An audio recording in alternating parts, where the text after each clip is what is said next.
politics is any interaction between one person and another.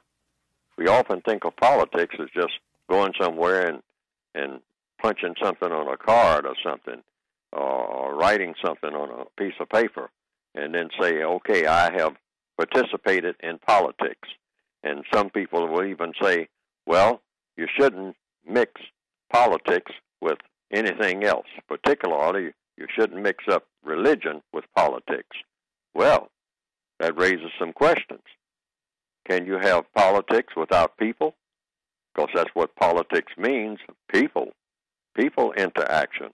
Police has to do with people. The word P-O-L, that prefix there. See, that leads into politics, police, being polite. That's interaction between people. So what is religion? Religion is a strong belief backed up by action.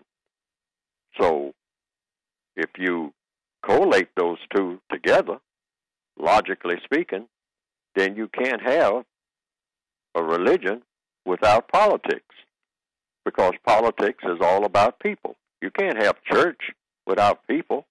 How are you going to have a church and you don't have any people in the church? Mm-hmm. They call them church members, and they are people. They say, we want people to come to the church. Right, called congregation. A congregation of people, not a congregation of sheep for the most part.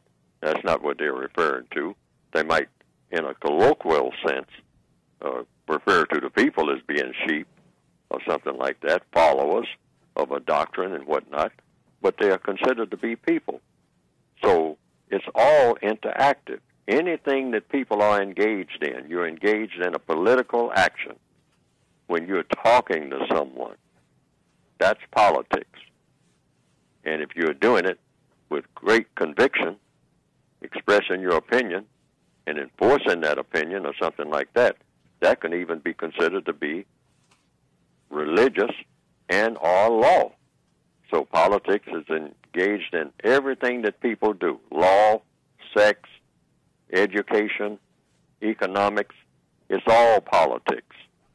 In fact, I think that Sun Tzu, the person who wrote a book called The Art of War, said something to the effect of war is just an extension of politics. Mm-hmm. So politics, you can't have war between people without people having war. So that's political.